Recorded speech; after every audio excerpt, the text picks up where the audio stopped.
Good morning. I'm Rev Myron. I'm a minister through Pathways of Light, and I've been a Course in Miracles student for 40 years. This year, I decided to look at the text instead of the lessons, and I'm going to do one or two paragraphs at a time, and then we'll see how far we get with that this year. So let's get started. We're looking at Miracles Principles 14 and 15. 14 says, miracles bear witness to truth. They are convincing because they arise from conviction. Without conviction, they deteriorate into magic, which is mindless and therefore destructive, or rather, the uncreative use of mind. I understand that miracles bear witness to the truth. They prove the truth to me and remove all doubt and uncertainty. They shut down my ego thoughts and establish a truth in my mind. I love the sentence that says they are convincing because they arise from conviction. I looked up the word conviction in a thesaurus, and these are the words they gave me: confidence, certainty, assurance, sincerity, passion, and faith. Miracles are convincing because I am confident and certain in them. I have faith in them even when I don't see with the ego mind how they could unfold. Without conviction, confidence, certainty, or faith, they deteriorate into magic. And magic is the uncreative use of the mind. The mind is still very powerful and does amazing things even when it's uncreative. Just look around at the world. Look at your life. Look at all we have done. This world is an awesome work of magic, unbelievable in its complexity and its ability to absorb our attention so completely that we forget where it came from. But no matter how real the world we see seems, it is not a creation. It is not eternal, thank God, because while it's interesting and exciting, it's also scary and tragic. One day, when we lose interest in it, it will end. It does not have the attributes of God, so it cannot be real. It is simply a wish fulfilled. My purpose now is to reclaim my truth and remember who I am. I'm doing that from within the world I made as I bring my uncreative thoughts to the Holy Spirit. Ask Him to correct them and put me back on the right track. It is done within the world because as I do this process with my uncreative thoughts, I undo what I've done. As I do this and experience success more and more often, I become more confident and certain. I'm regaining my memory of being a creator. I'm still working in the world and from a belief in separation, but because I am receiving guidance from outside of this closed thought system, I'm able to use my present circumstances to recognize their unreality. This allows me to return my mind to God and true creativity.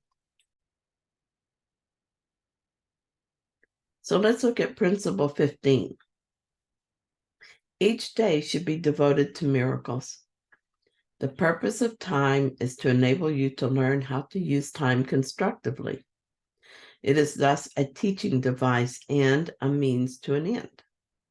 Time will cease when it's no longer useful in facilitating learning.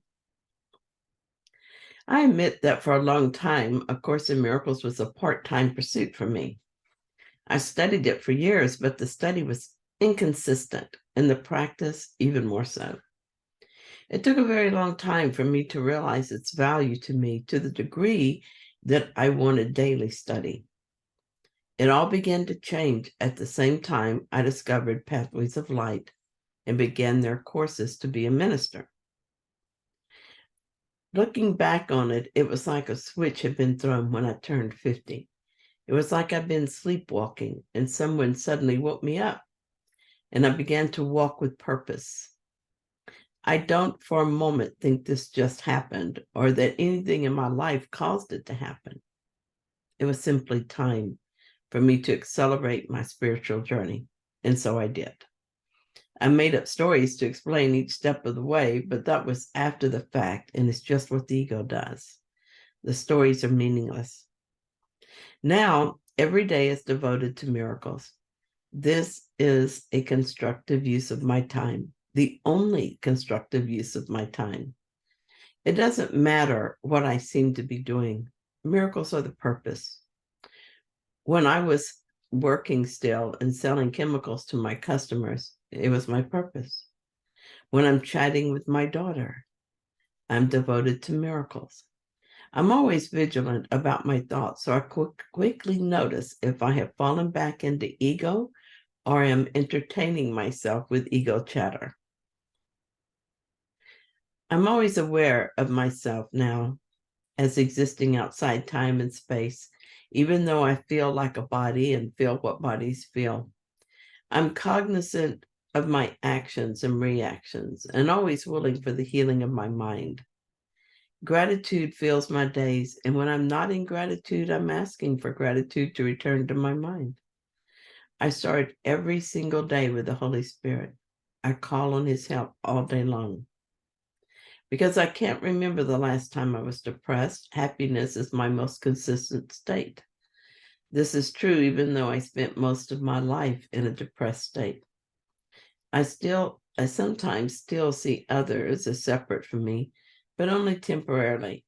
And I'm glad to notice that error so that it can be corrected. I forgive myself. I forgive others. I forgive whatever's in front of me, whether it seems to be mine or not. My life is a miracle. It's not always like this. To understand just how much of a miracle it is, you would have to have known me before I found A Course in Miracles. I can't tell you much about that person because I hardly remember her. But I remember she was selfish and thoughtless and unhappy. She thought of others only as how they impacted her. She felt no unity with anyone else, and love was just a way to gain what she seemed not to have. And she didn't consider what the other lost to provide her gain. I don't miss her at all. She no longer exists because I give my time to miracles. I'm aware now that this is a proper use of time, and I've seen why this is true. My life bears witness to this truth. Using time constructively will continue my progress, and time will cease to exist when it's no longer needed to help us wake up. Time is just another one of those made-up things we did when we decided to fool around with the separation idea. What the ego makes, the Holy Spirit uses for our good, if that is our desire. So time, which we made to help us make the illusion of separation, is used by Holy Spirit for miracles. You go, Holy Spirit. So thank you so much for joining me in this reading. I hope you enjoyed it. If you did and you found it helpful, then please like it. And if you haven't yet, please subscribe. And I'll be back tomorrow with another principle or two. See you then.